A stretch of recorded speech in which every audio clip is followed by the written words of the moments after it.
El canal del Congreso presenta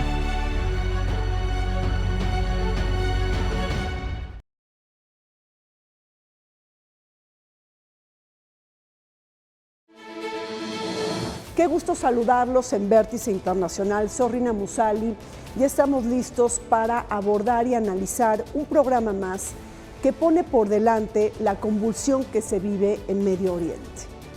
Precisamente el mundo está en alerta por la escalada regional que se vive en esta convulsa región, sobre todo por los ataques directos de Irán a Israel como producto de la incursión terrestre de Israel en Líbano, en el sur del Líbano, y también la muerte de Hassan Nasrallah, el líder de Hezbollah.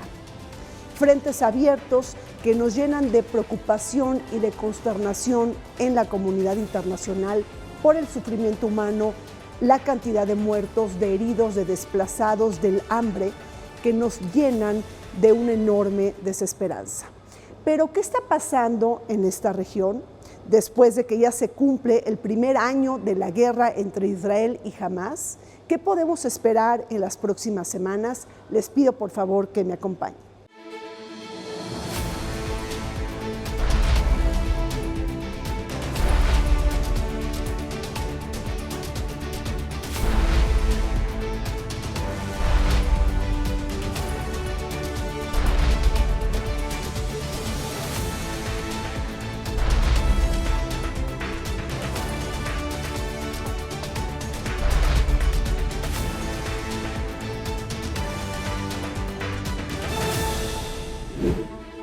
Han transcurrido más de 365 días desde aquel 7 de octubre del 2023, una fecha fatídica que manchó de sangre al convulsionado Medio Oriente.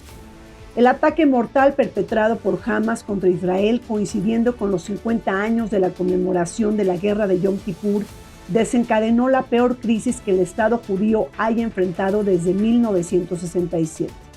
Con esta ofensiva sorpresa, Hamás buscaba revivir la causa palestina y frenar los acuerdos de Abraham que promovían la normalización de las relaciones diplomáticas entre Israel y los Emiratos Árabes Unidos, Bahrein, Sudán y Marruecos.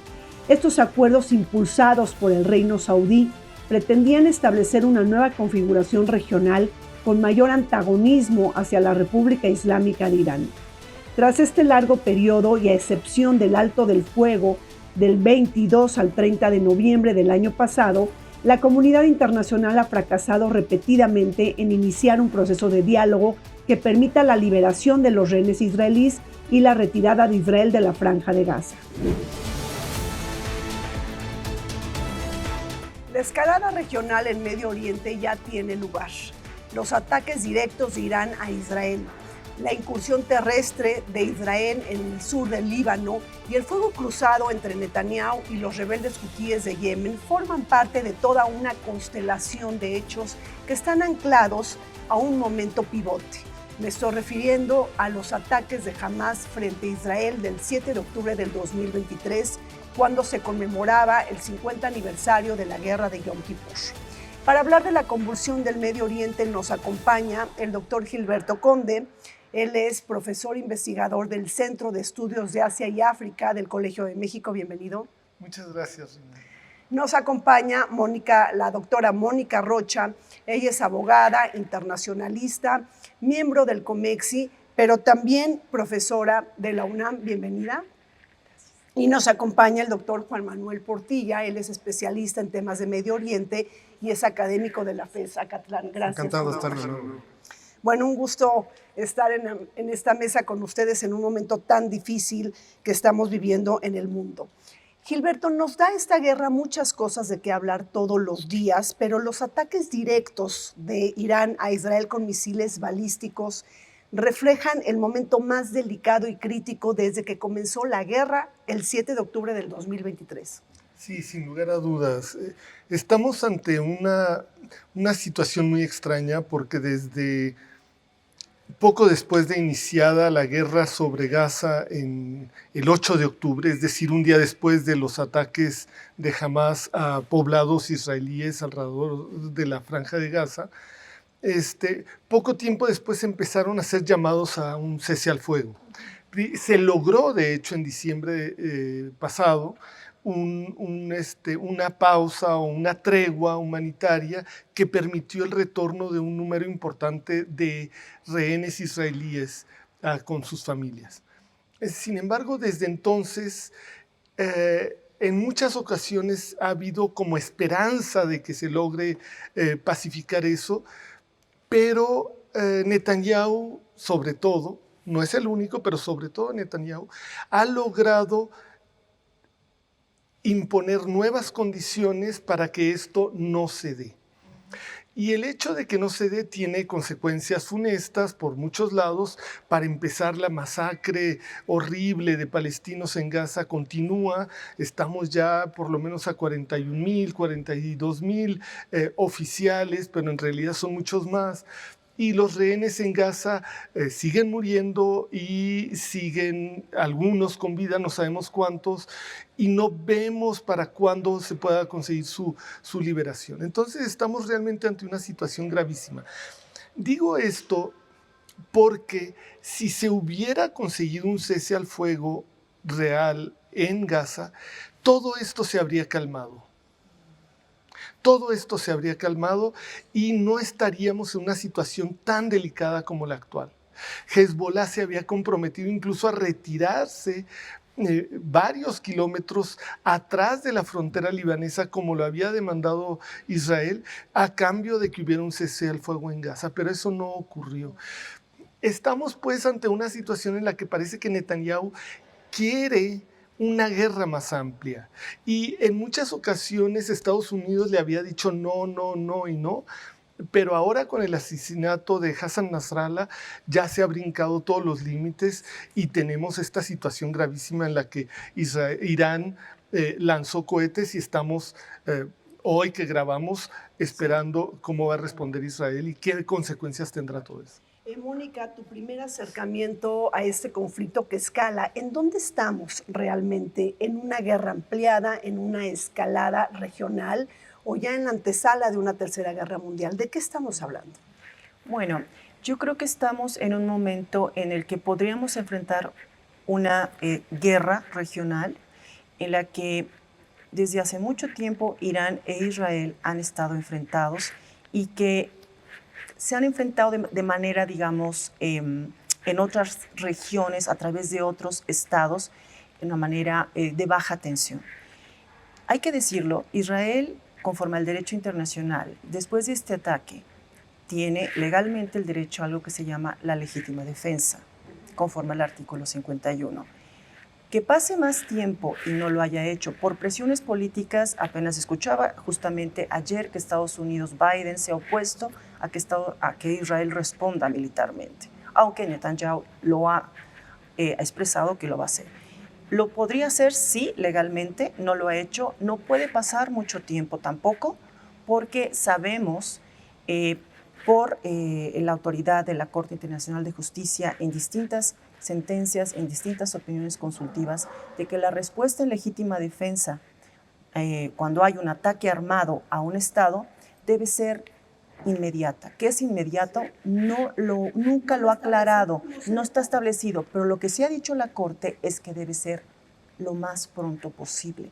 Yo creo que Israel, el hecho de que no haya respondido es porque Estados Unidos lo está frenando, como lo hizo con el primer ataque. Ahora, si no pasa nada, digamos, de aquí al lunes, yo creo que Israel perdería su derecho a la legítima defensa, porque debe ser de manera rápida, inmediata. Eso nos llevaría a un conflicto regional y yo creo que Biden está en la, digamos, tónica, si también traspolamos esto al conflicto con Rusia y Ucrania, en que no se puede escalar. Recordemos el ataque a Polonia por parte de Rusia. ¿Qué dijo Biden?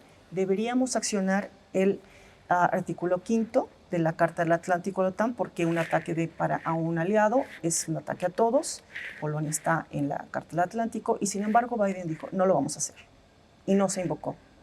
Está en la misma tónica y creo que es correcto. Creo que es correcto porque permitir que Israel haga uso de su derecho a la legítima defensa individual y colectiva en Carta de Naciones Unidas sería una escalada sin duda regional y pudiera llevarnos incluso a una conflagración mundial. ¿Cómo estás viendo, Juan Manuel Portilla, estos frentes múltiples que tenemos ahora en Medio Oriente? Un Israel que está enfrentando a Hamas, a Hezbollah, a las milicias en Cisjordania, a las milicias chiitas de Irak, de Siria, al mismo Irán como su archienemigo. Es decir, ¿tú dirías que ya estamos atestiguando una guerra ampliada o seguimos en esta escalada regional? Bueno, yo creo que es el mismo conflicto, ¿eh? Es un conflicto complejo, digamos, estructuralmente. Por un lado, Hamas no es Palestina como tal, el Estado palestino, es una parte de población y hay una milicia que también es gobierno ahí. Entonces, no hay entre Israel y Hamas una guerra en términos de derecho internacional. Por eso yo cuestiono la legítima defensa, que es una interpretación. Más bien es un territorio ocupado. Gaza es la cárcel abierta más grande del mundo. Y no obstante que en el 2006 se retiró Israel, que retiró sus colonos, etcétera, sigue siendo ocupado porque controla las fronteras, controla su espacio aéreo, su espacio marítimo, la aduana, todo lo que se mueva y entre y salga de ahí, haya guerra o no. Entonces es un territorio ocupado y así lo señaló recientemente una opinión consultiva de la Corte Nacional de Justicia, que es un territorio ocupado y es ilegal. Y bueno, en el caso de Cisjordania estamos hablando de territorios ocupados desde el 67 cada vez más, de manera ilegal, ¿verdad? Y ahí, bueno, hay una resistencia válida también. Por otro lado, ¿qué pasa con, digamos, con Hezbollah? Hezbollah, el Partido de Dios, es una milicia que se fortaleció mucho desde los 80 cuando se retira la OLP del Líbano, una vez que salieron, y ocupa esa parte, y bueno, ha enfrentado a Israel desde hace mucho tiempo. Es un conflicto que viene de varias décadas. Incluso en el 2006 no pudo derrotarlo Israel, eso tuvo una crisis en el gobierno israelí porque no pudieron con Hezbollah, que bueno, es un proxy, ¿no? Ahí vamos un poco, es un proxy de Irán, son chiitas. Digamos, con Hamas hay una alianza más estratégica, porque más bien son sunitas, ¿no? También tenemos los Houthis en Yemen, que es una milicia islámica pro-iraní, chiita. Entonces es un complejo conflicto, porque por un lado, entre Israel y Arabia Saudita, quiero decir, Israel e Irán, pues ha habido ya una serie de acontecimientos. Incluso Irán ha sufrido ataques a sus estaciones nucleares desde hace años, han matado científicos, bueno, recientemente a Haniyeh, que había acudido, ¿no?, este líder de Hamas, que era uno de los que estaba en la lista de la Corte Penal, que ya tuvieron que borrarlo, por cierto. Sí, ¿cómo estuvo ahí el tema de la Corte? La Corte, sí, bueno, de alguna manera lo acusa de genocidio al líder de Hamas.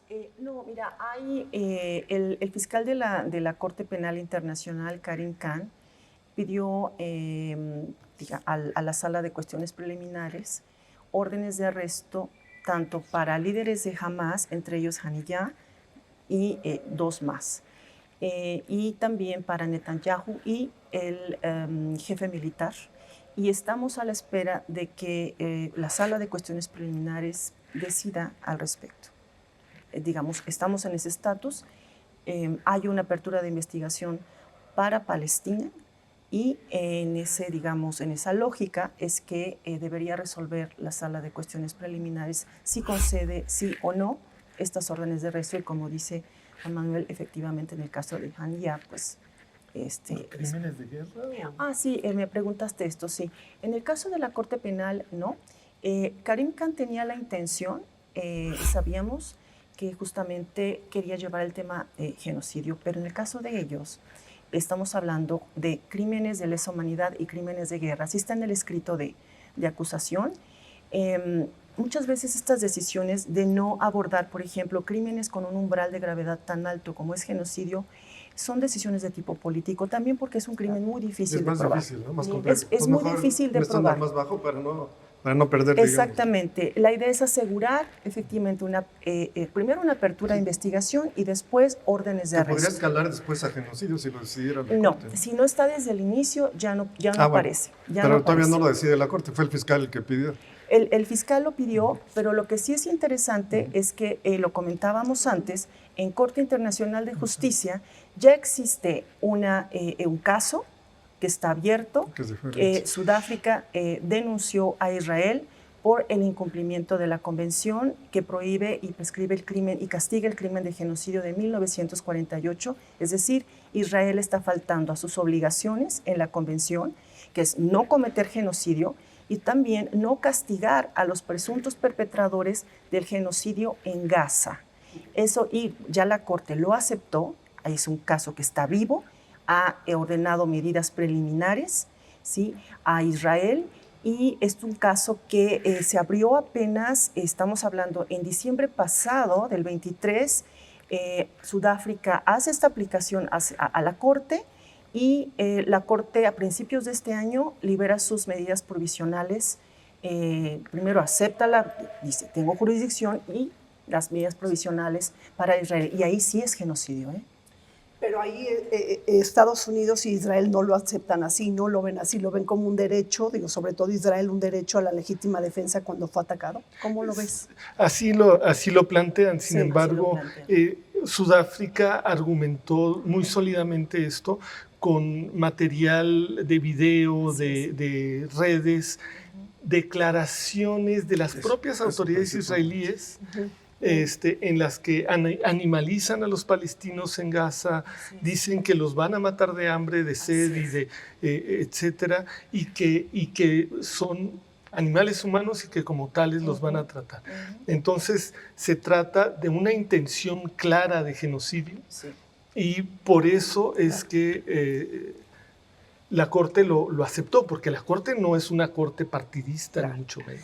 Ahora, Gilberto, ¿cómo estás viendo esta correlación de fuerzas? Israel tiene muchos frentes abiertos, podrá, sabemos que tiene superioridad militar, pero ¿podría lidiar simultáneamente con tantas cosas abiertas? Solo con apoyo de Estados Unidos. Claro.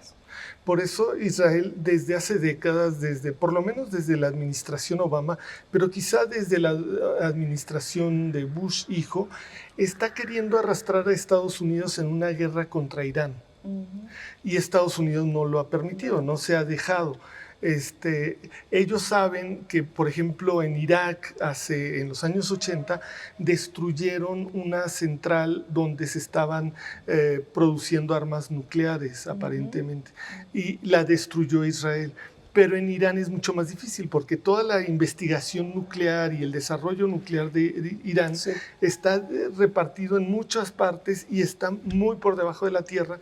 Entonces no le basta a Israel su potencial aéreo para destruir todo eso simultáneamente. Necesitaría del apoyo de Estados Unidos, pero Estados Unidos sabía, por lo menos no sabemos ahora qué piense, pero consideraba que eso era demasiado complicado, demasiado riesgoso para toda la región, incluso para Israel y para la economía mundial.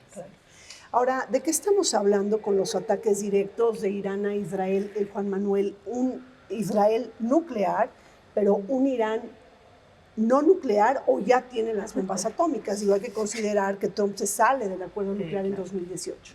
Sí, bueno, estamos hablando de todo este conflicto que yo considero que es el mismo desde hace tiempo. Este nuevo ingrediente reciente, digamos, es que es un enfrentamiento entre estados, finalmente, de Israel e Irán. Porque los demás es con milicias, ¿no? Es decir, con actores no estatales. Incluso Hezbollah es el actor estatal más poderoso que hay en el mundo, la milicia más fuerte que hay en el mundo, ¿no? Hamas, pues más limitado, los hutis mucho más limitados, pero ¿qué estamos hablando? Estamos hablando de un Irán de más de 80 millones de habitantes, como bien dicen, con posible energía nuclear bélica, ¿no? Digamos posible, porque la de Israel sí es probada, ¿no? Esa no tiene duda. Entonces, en este sentido, pues yo creo que va a haber una guerra más bien con proxies, de desgaste. No va a haber un enfrentamiento total, no se le va a permitir. Incluso el propio Biden dijo que apoya estrictamente a Israel, pero que no rebasen una línea roja, que es atacar instalaciones nucleares en Irán. O sea, y también Netanyahu está jugando con el reloj electoral en Estados Unidos. Está apostando que gane sobre todo Trump, que ya les haya obsequiado Jerusalén, su embajada, los acuerdos de Abraham, que son muy importantes. No es casual que un día antes de que Arabia Saudita firmase el acuerdo de Abraham, Hamas ataca. Tú señalabas el hecho simbólico de la guerra del 6 del Ramadán o la del Yom Kippur, pero sobre todo Hamas, con mucha inteligencia, Siguar y toda esta cúpula, decidieron hacerlo también para frenar a Arabia Saudita, que de momento ahí está parado. Que lo lograron, ¿no? Paralizaron los acuerdos de Abraham. Y otros, por supuesto que sí. Arabia Saudí no puede ahora entrar en una normalización de relaciones con Israel, porque su población diría, ¿y los palestinos?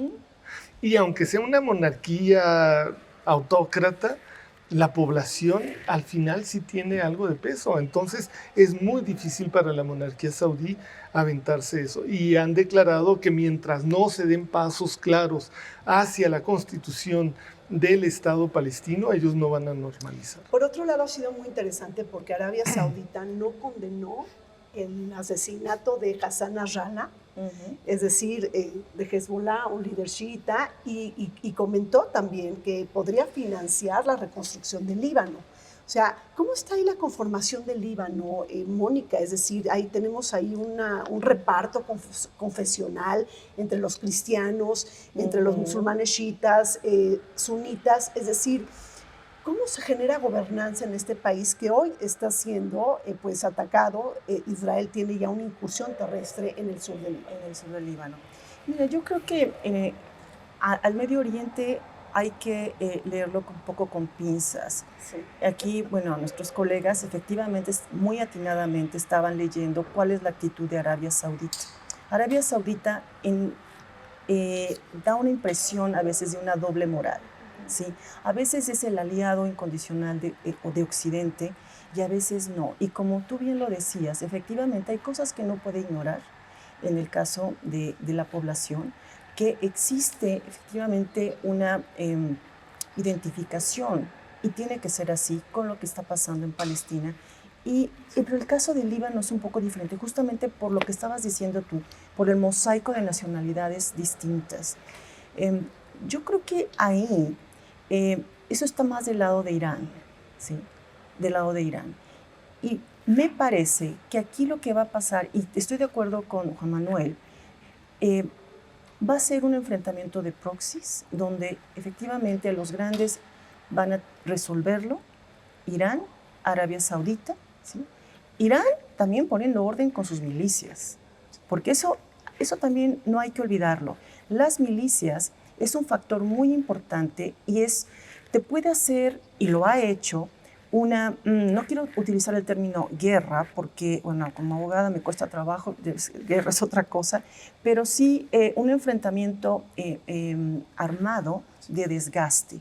Y eso yo creo que Israel al final no lo quiere enfrentar. Van a tener que negociar. Y también la reconstrucción del Líbano, como se ha hecho finalmente. Esa es mi opinión. Ahora, el tema de Irán creo que es muy importante. ¿Podrá Irán, es decir, no está en un buen momento el ayatollah? Israel ha golpeado a los grandes líderes de Hezbollah, a su principal representante. Hemos tenido lo de los walkie-talkies, realmente vimos esta enorme superioridad militar de Israel, pero ¿qué estamos viendo dentro de Irán? Es decir, ¿hay una voluntad política para enfrentar a Israel o realmente estamos viendo una posición de debilidad de Irán? Bueno, es interesante. Irán pasa por un proceso de protestas muy serias, ¿no? Sociales. Vimos cómo se reprimió estos asuntos de las mujeres. Se da la muerte de Raisi. Viene un nuevo gobierno. El presidente, que es un médico cardiólogo de prestigio, es bastante liberal. Más moderado. Mucho más. Y de hecho, él buscaba muchos derechos que no tienen, etcétera, las mujeres, liberar un poco. Pero ahí el que manda es el ayatollah Jamenei. Pero es interesante porque él estaba tratando de acercarse a Occidente. Incluso hay que ver su discurso en la Asamblea General reciente, estos días, y antes otras entrevistas que ha dado. Él buscaba acercarse a Occidente, revivir el GPO, el acuerdo nuclear, atraer a Estados Unidos. Él tenía una posición de acercamiento y ahora pues viene todo este asunto de la guerra, ¿no? Que todos Irán no puede retraerse, ¿no? Yo creo que ahí nada más contestando lo que tu inquietud es que Irán se va a contener. Se va a contener, no le conviene una guerra a gran escala con Israel.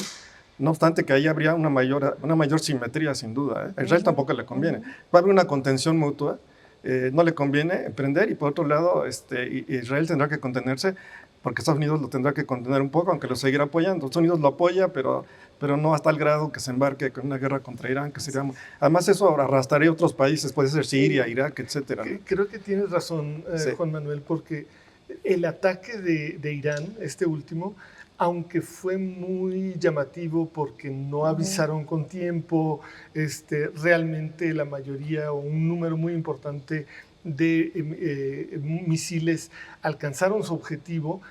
Sin embargo, no iban buscando matar gente, iban buscando demostrar que podían golpear en lugares neurálgicos con muchísima precisión.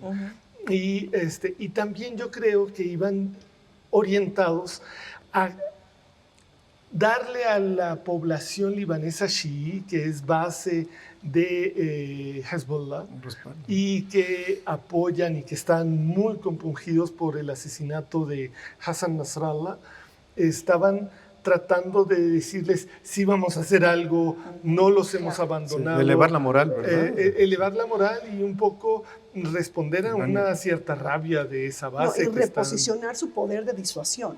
Sí, también, o sea, las dos cosas. Sí. Bueno, pues vamos a un corte.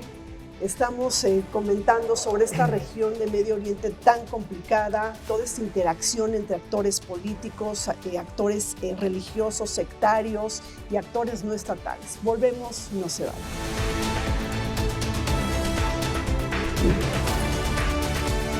El corredor de Filadelfia, también conocido como Saladino, es una estrecha línea divisoria entre Egipto y Gaza que se extiende aproximadamente 14 kilómetros desde la frontera de Israel hasta el Mediterráneo.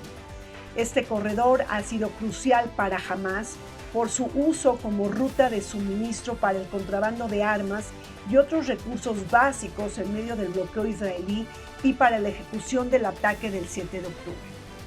El fracaso en las negociaciones para detener las hostilidades se debe en parte al rechazo de Hamás de permitir la presencia militar de Israel en este corredor.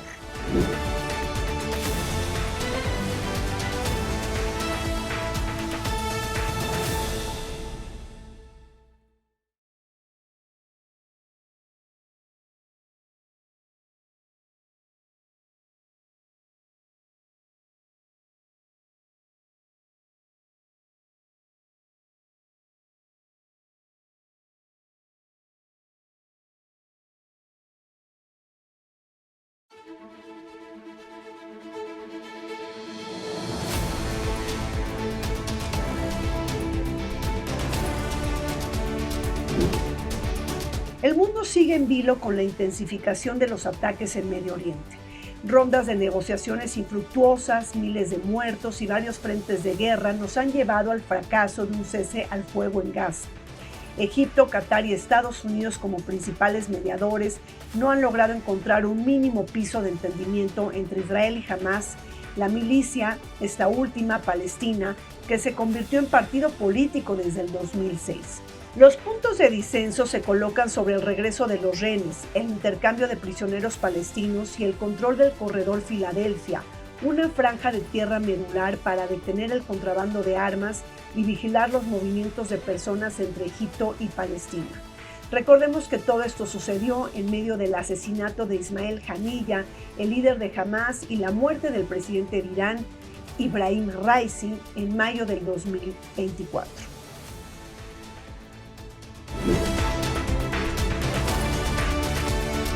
Seguimos adelante comentando sobre la convulsión en Medio Oriente. Juan Manuel, esta incursión terrestre que hace Israel en el sur del Líbano busca cambiar el statu quo y el juego de los equilibrios. ¿Cómo lo pudiera lograr Israel? Bueno, es muy complicado. Esa frontera es muy porosa, es la línea azul, no es una frontera definida, es temporal desde hace muchos años, porque finalmente no hay un acuerdo de paz Israel-Líbano. Entonces, una frontera imprecisa, ¿no? Está el río Litani, hay otro río. Ya en el 2006, el acuerdo de la resolución 1701 del Consejo de Seguridad, que ahora se ha vuelto a traer un poco a cuentas, marcaba que el asunto es que Hezbollah se retirara más allá de ese paralelo del río Litani para que se crea una zona de amortiguamiento. Incluso hay unas tropas de UNIFIL, que son varios miles, hay una misión de cascos azules, que ahorita es curioso. El ejército, por ejemplo, libanés es marginal. De hecho, no está en guerra propiamente. Dicen que ya un batallón por ahí un poco repelió, pero es curioso, ¿no? En Líbano siempre ha habido el ejército sirio, las milicias palestinas, Israel. Entonces, Líbano tiene mucho tiempo, poco contestando lo de antes. Líbano está en una crisis terrible, una inflación.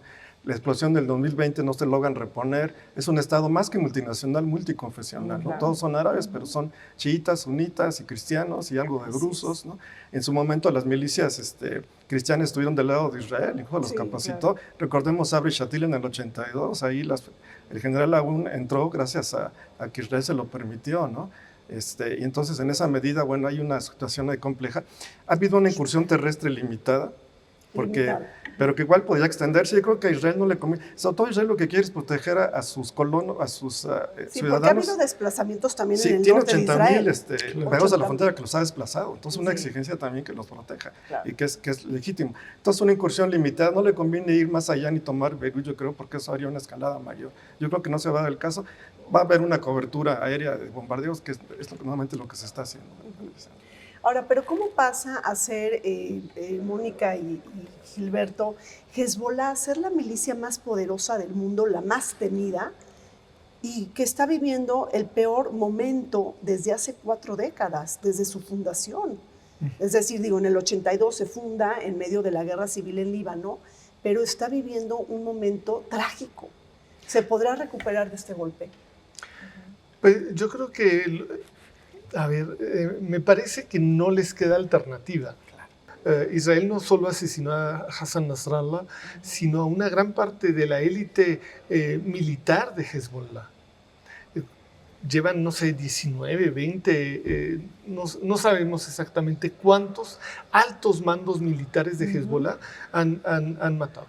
Sin embargo, la incursión terrestre de Israel en Líbano no ha podido progresar. Penetró 400 metros y tuvo que recular atrás de la frontera. Y ya avanza y retrocede porque la defensa de Hezbollah ha sido feroz. En el primer día de incursión israelí murieron, según reconoció el ejército israelí, 8 soldados entre oficiales. Casi tantos como en Gaza han muerto, ¿no? Casi en un año, digo. En proporciones mucho. O sea, no es Gaza, tampoco Líbano. No, Hezbollah no es Hamas. Y no es Hamas. Es una organización. Ahora, por supuesto que ha sido muy debilitada y ha recibido golpes muy fuertes y están indudablemente en un proceso de reflexión y de reestructuración. Claro. Pero imaginémonos, Hezbollah se funda en el 82 y como resistencia a la ocupación israelí de ese mismo año, para el año 2000 Israel decide retirarse del Líbano incondicionalmente porque no pueden con la resistencia de Hezbollah a la ocupación israelí. 6 años después, en 2006, intenta de nuevo Israel incursionar, destruir completamente a Hezbollah, no lo logran, tienen que salir, claro, con muchísimos más muertos libaneses que israelíes, pero se ve obligado a salir. Entonces, de entonces para acá, tanto Israel como Hezbollah han estado reflexionando sobre cómo va a ser la siguiente guerra, que es la que estamos teniendo ahora. Claro. Entonces Israel muy hábilmente desarrolló muchísimo la cuestión de la inteligencia cibernética y tradicional, las dos creo yo, de una manera realmente impresionante. Digamos lo de los Vipers y los walkie-talkies, los walkie-talkies dejó al mundo atónito. Sí, pero el asesinato de Hassan Nasrallah también. Claro. Es algo que Israel hubiera querido hacer desde hace décadas y que apenas ahora lo pudo hacer, pero lo pudo hacer con mucha precisión. Entonces, pero Hezbollah también tiene un armamento incomparablemente superior al que tenía en 2006, tiene una capacidad militar y una experiencia bélica en el terreno incomparablemente superior a la que tenía en 2006. Entonces, los dos, tanto Israel como Hezbollah, se han estado preparando para este momento. Y aunque claro que el golpe ha sido tremendo para Hezbollah no tiene más alternativa que reordenarse. En otras palabras, Mónica, estamos viviendo el mejor momento de Netanyahu desde el ataque de hace un año, es decir, es el mejor momento político que hasta le pudiera dar ese oxígeno que necesita para alargar su estancia en el poder, porque hay que recordar que tiene un juicio político que avanzando. ¿Nos platicas de ese juicio? ¿Cómo va eso? Mira, Qué interesante pregunta haces, porque efectivamente yo creo que Netanyahu, desde el aspecto político, necesita seguir adelante con este enfrentamiento, porque él sabe qué es eso, ¿sí? O bien la cárcel, que sería el caso también de Putin, ¿eh? Sí, claro. ¿Sí? Entonces, ellos son los más interesados en incentivar el conflicto, en mi opinión. Ahora, sobre el juicio, no hay nada todavía, no hay nada. Y justamente platicábamos antes de salir al aire que la Corte Penal es una organización internacional, porque lo es también, además de ser un tribunal, es un ente muy político. Uh-huh. Entonces, si se decidirá o no liberar esta orden de arresto, yo tengo esperanzas que pudiera ser, porque yo fui la primera sorprendida cuando se da con Putin, cuando se da esta orden de arresto. ¿Pudiera ser con Netanyahu? Sí, puede ser.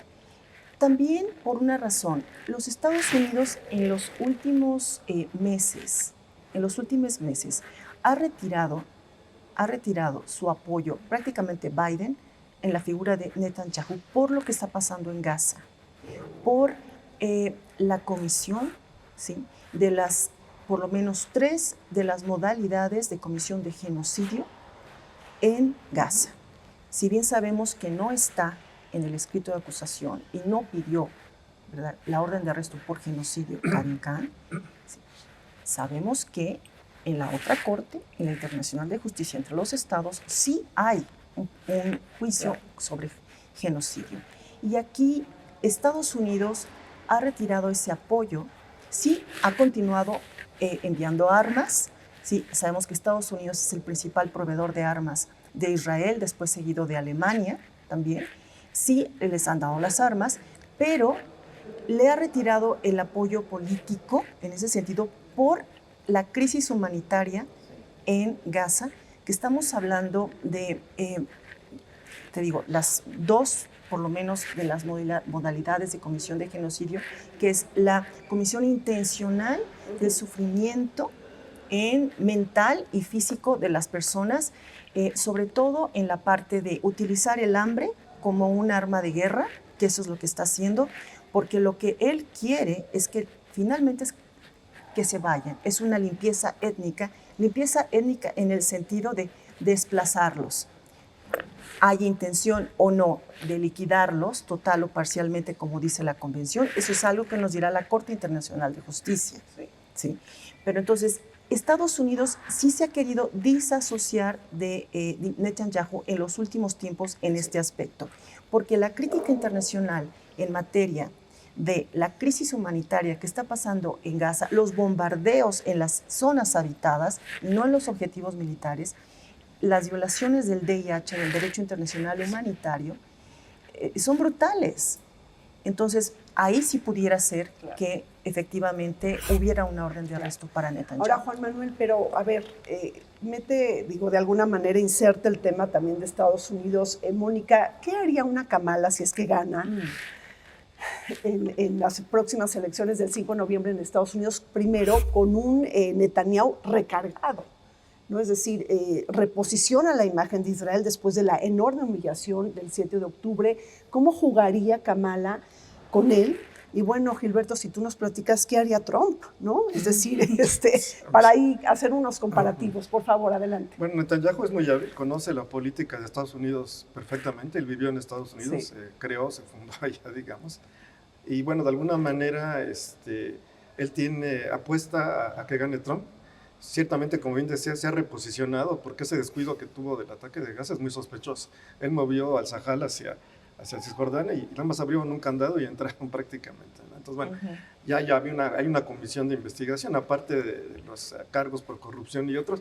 Yo creo que repuntó, pero en la medida en que el conflicto en Líbano se prolongue, va a perder apoyo y popularidad. Es muy fuerte la protesta de los rehenes y la gente que sale a la calle, digo, de los familiares. Sí. Entonces yo creo que tiene un costo político. Netanyahu no la tiene tan segura, incluso aunque ganara Trump, yo creo, no la tiene tan segura. Pero le pudieran perdonar que ahora, ya no está Hassan Nasrallah, es decir, ¿cómo actuaría la sociedad israelí, que ha sido muy activa, con muchas protestas para pedir que o sea, que el teatro de la guerra se concentre en las demandas de los civiles y no de los actores políticos. Sí. Bueno, es complicado. De momento sí tiene el apoyo, pero ese se va a desgastar. Claro. Y es una moneda que no le va a durar mucho, ¿no? Porque obviamente es un abandono de los rehenes también. Claro.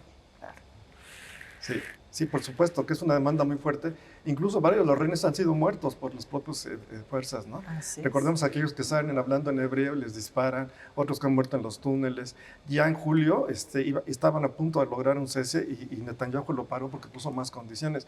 Incluso el propio Hezbollah, si hubiera un cese al fuego y una retirada, también dejaría de estar atacando a Israel. O sea, ahí está tan sencilla la solución y tan compleja a la vez. O sea, finalmente Netanyahu, bueno, por un lado también había que ver el liderazgo en Hamas, pero ahí tenían que pararlo e incluso se quitarían el frente norte del Líbano también. Pero él quiere seguir con la guerra, ¿no? Es que Netanyahu sí le preocupa los 3 casos de corrupción que tienen las cortes israelíes. Adentro, claro. Abuso de poder. De abuso de poder, de mentir para beneficiarse personal y políticamente. O sea, es horrible todo eso, pero él está convencido de que si acaba la guerra, lo meten a la cárcel. O él podría, si pierde el poder, va a la cárcel. Ahorita está viviendo un buen momento, pero yo creo que sí, efectivamente, le está apostando a las elecciones en Estados Unidos. Pero yo creo que le estaba apostando más antes y ahora está tratando de acelerar todo porque no sabe qué va a pasar el 5 de noviembre. Ya no está tan seguro de que Trump va a ganar y entonces se está poniendo, como decimos en México, pero supongamos que Kamala va a ganar el voto popular y el colegio electoral, sabemos que es lo definitivo, que Trump gana la elección. Vamos a una apuesta, Trump regresa a la Casa Blanca. ¿Cómo lidiaría Netanyahu con ese Trump cuando Trump dice vamos a acabar la guerra prácticamente con una llamada de teléfono o me siento en la mesa de negociación? ¿Cómo te imaginas ese acercamiento entre Trump y Netanyahu para cerrar esta guerra, si es que hay voluntad política para hacerlo? ¿A cambio de qué? Yo creo que Trump, lo que ha mostrado en el pasado Trump es un apoyo a Netanyahu casi incondicional. Su amigo Bibi le llama y no sé, la verdad es muy difícil saberlo, pero a mí me da la impresión de que lo va a apoyar completamente porque hay muchos grupos de interés que están ahí detrás de Trump también. O sea, quizá Netanyahu le conceda o le dé la medallita a Netanyahu. Y ahora Trump lo que está haciendo es que electoralmente está criticando la política de Biden y lo que propone Harris como una estrategia electoral. Sí. Pero al final él va a hacer eso y más. O sea, al final de cuentas es que no vaya a apoyar, sino critica que no progrese por criticar a Biden. Pero nada, de hecho, critica a los judíos que apoyan a Kamala Harris, como llamándoles incluso traidores, lo cual me parece fuertísimo, ¿verdad? Qué descaro de tipo, pero así lo plantea. Entonces, ¿qué va a hacer realmente? La gente, yo creo que hay mucha gente que se hace ilusiones de que Trump es alguien que no quiere guerras, etcétera, pero esa es una idea bastante equivocada, creo yo. Bueno, y ya para complejizar más todo lo que estamos diciendo, Rusia, China, ¿en dónde lo ves? En todo esto. Mónica, ¿cómo intercede estos países en este momento de tanta convulsión en Medio Oriente? Mira, yo creo que aquí la agenda de Rusia y China tan misteriosa siempre, creo que Rusia, en el fondo, su objetivo, su target es Estados Unidos.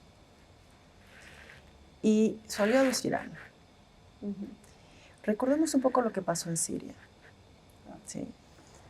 ¿Quiénes realmente, podemos decir, pacificaron, digamos, en ese momento, era muy criticado lo que estaba pasando por parte del gobierno en Siria, y sin embargo era necesario que estuviera para acabar con el Estado Islámico? Fueron ellos. Entonces, yo creo que Rusia, en el fondo, su confrontación es Estados Unidos. Estamos hablando un poco de, en mi opinión, un renacimiento otra vez con Putin de esa Guerra Fría. ¿Sí? Entonces, esto se tiene que resolver también a ese nivel. a ese nivel. Entre potencias. Entre potencias. China creo que va a aprovecharse de los despojos, siempre es muy silenciosa. Hay que verla cómo actúa en el Consejo de Seguridad, por ejemplo, como miembro permanente. Se abstiene, no dice nada, no veta, está tranquila, ¿sí? Pero, ¿qué puede hacer si le conviene en una situación, supongamos, caótica? Yo no creo que haya una guerra mundial atómica, nuclear en la región, por lo que hemos dicho, por la doctrina de deterrence, que es de disuasión. Pero en una cosa así, yo siento a China que pudiera ser oportunista, pero no va a tomar la iniciativa.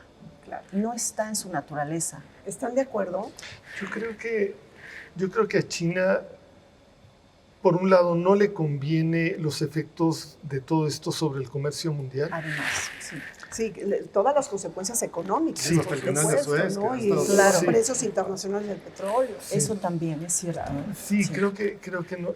Pero por otro lado, para China es útil que Estados Unidos se desenmascare como una potencia que apoya un genocidio, como una potencia que no es capaz de controlar a sus aliados, de decirle, oye, un acuerdo una tregua de 3 semanas con Hezbollah y la respuesta de Netanyahu es matar al líder de Hezbollah. Todo esto fortalece de alguna forma También a a- China. y a Trump. Y a Trump y a Rusia. Entonces, yo creo que, sin embargo, también lo que estamos viendo es que no hay, por mucho que se ha debilitado, porque sí se ha debilitado Estados Unidos como única superpotencia, todavía no hay una multipolaridad o una bipolaridad suficiente como para regresar a aquella época de Guerra Fría en la que la Unión Soviética podía decirle a Estados Unidos, ya párale. Y yo creo que Rusia está debilitado, ¿no? Por su guerra en Ucrania, tiene bases en Siria, incluso la está atacando Israel. Creo que hace 2 días atacó una de las bases en el Mediterráneo. Y bueno, todavía jugó un papel importante para salvar al Assad en Siria. Pero yo creo que Rusia está muy debilitado por la guerra Y las sanciones, ¿no? y las sanciones que tiene encima. Entonces Rusia yo creo que está bastante debilitado. Quizá China tratando de sacar provecho, como decía. Pero Rusia es una potencia muy debilitada y con poco efecto ahorita en la zona, me parece. Pero la Rusia de Putin, porque yo estoy segura que Putin muere, y como Netanyahu también sale de la escena política, y esto cambia, esto cambia, porque ellos están los dos. Pero tendremos a Putin por lo menos hasta el 2036. Sí, porque además está muy fuerte, ¿no? Exacto. Físicamente. Es un atleta, Hubo creo. un referéndum en donde él va a estar en la boleta en 2030. No, claro, mientras esté él va con todo. Claro. Lo que más le conviene es estar en guerra, ¿entiendes? Porque lo otro es, como decíamos, Tenemos Putin para hacer rato, yo creo. Putin para rato. Netanyahu esperemos que no para tanto. Y bueno, sí, actores políticos que se avivan del odio y que se vuelven rentables Así para, es. es decir, para ellos la guerra es un insumo de rentabilidad política. Por Vamos supuesto. a un corte, regresamos. Hace unas semanas, un ataque del ejército israelí en Beirut terminó con la vida de Hassan Nasrallah, quien lideró Hezbollah por 32 años. Nasrallah consolidó al grupo como una fuerza política y militar significativa en Líbano y una pieza clave para Irán en su lucha por la influencia en Medio Oriente. Su muerte sacude el panorama regional, ya que se presume que bajo su liderazgo se entrenó a otros grupos y milicias chiitas afines en Irak y Yemen, enseñándoles tácticas militares, guerrillas y uso de armamento avanzado. Por ahora, el jefe interino de Hezbollah, Naim Qassem, ha prometido seguir luchando contra Israel, lo que sugiere una prolongación de las hostilidades. Qassem es miembro fundador del grupo militante y permanecerá a cargo hasta la elección de un nuevo dirigente por parte del Consejo de la Shura.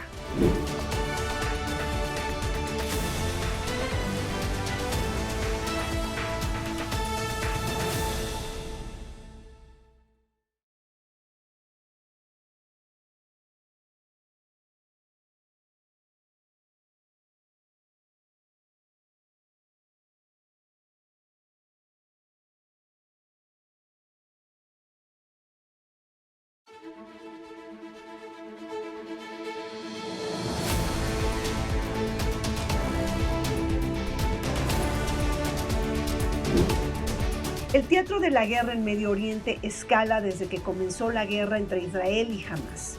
Ahora el mundo atestigua los ataques directos de Irán a Israel tras la incursión terrestre de Israel en el sur del Líbano, el intercambio de fuego cruzado entre el gobierno de Netanyahu y Hezbollah. Dentro de la escalada en Líbano destaca un punto de inflexión, el ataque coordinado de los walkie-talkies que explotaron en todo Líbano, mermando la comunicación interna de Hezbollah y generando miles de heridos. El ambiente que aprovechó Israel para atacar la sede de Hezbollah en Beirut, en donde murió Hassan Nasrallah, el líder de la milicia más poderosa del Medio Oriente, y otros comandantes de alto rango ligados a los guardianes de la revolución de Irán. Con estos hechos se marca una nueva etapa de la guerra que escala con los ataques de Israel hacia los rebeldes hutíes de Yemen y el ataque directo de Irán a Israel con misiles balísticos. Seguimos adelante con este programa comentando sobre la inseguridad mundial cuando estamos atestiguando pues una convulsión en Medio Oriente. Pero Juan Manuel, hay una enorme consternación geopolítica de los actores de lo que está pasando allá afuera, pero esto tiene serias consecuencias económicas, la convulsión en Medio Oriente. ¿Cómo se podría haber afectado México de esta catástrofe? Bueno, por supuesto, el petróleo de hecho se eleva, si se cierra Suez, por ejemplo, por estos ataques de los Houthis, se hubiera una conflagración mayor que yo calculo que no habrá, ¿no? Sin embargo, yo creo que la posición de México ha sido conforme a apoyar el derecho internacional, incluso tuvo buena participación en la Corte, ahí con algunas audiencias. Sin embargo, creo que ha sido una posición un poco comprometida, ¿no? A diferencia de la de Chile, Brasil, Colombia, que ha sido muy fuerte. Incluso el propio Lula dijo que Netanyahu era como Hitler. Y Colombia cerró su relación con Israel, por ejemplo, ¿no? Entonces yo creo que a México le falta. México no reconoce al Estado palestino, por ejemplo, cuando sí lo hace el resto de América Latina, ¿no? Por ejemplo. Ya incluso vimos que España, Noruega, Irlanda reconocieron ya a Palestina. Yo creo que no está en la agenda de México, no obstante que estamos ahí con los efectos económicos que se pudieran dar, pero en la escena política y multilateral yo creo que no. México tiene mucha relación con Israel, tenemos un acuerdo libre comercial con Israel.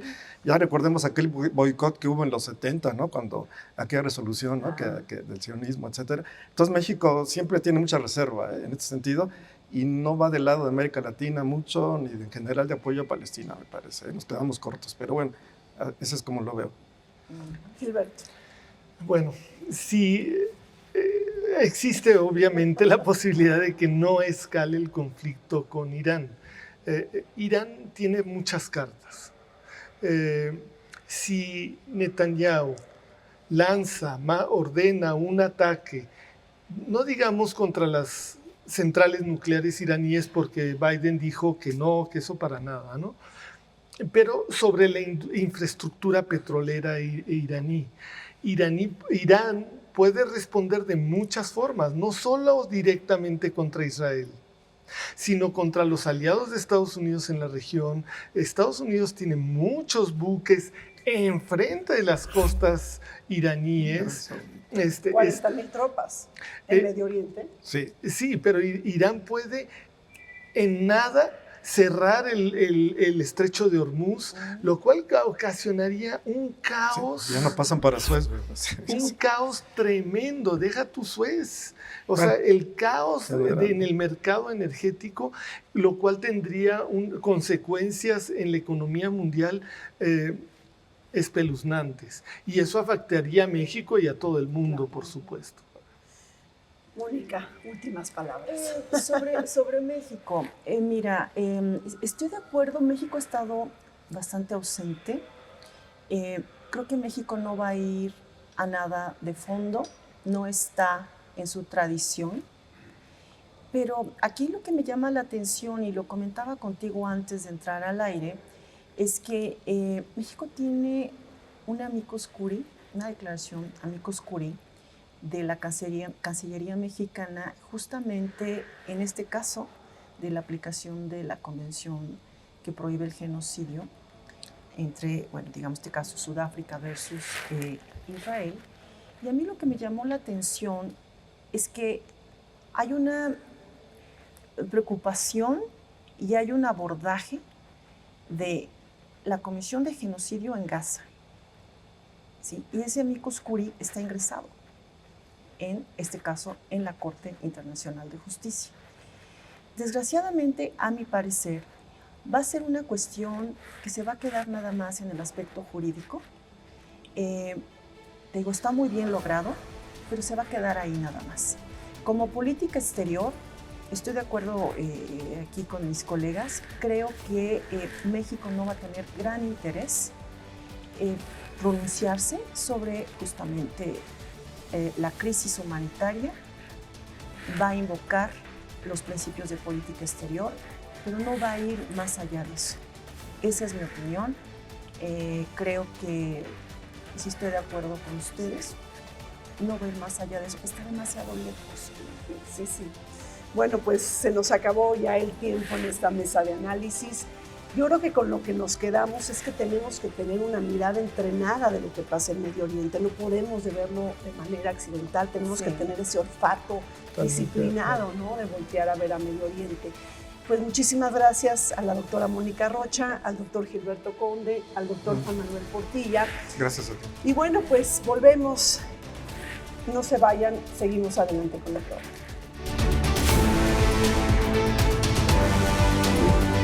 En represalia por los crecientes asesinatos de líderes de Hezbollah y Hamas, la República Islámica de Irán lanzó a principios de octubre un ataque masivo con misiles balísticos contra Israel. El ataque se produjo tras la incursión israelí en el sur del Líbano para enfrentar a Hezbollah. Esto dejó a Israel luchando en varios frentes: Líbano, Gaza, Cisjordania y Yemen, considerando las hostilidades con los hutíes en el Mar Rojo y frente a Irán, el gran enemigo de Israel y quien representa la máxima potencia chiita del mundo. Nos despedimos de ustedes, Zorrina Musari, los esperamos todos los martes en Vértice Internacional.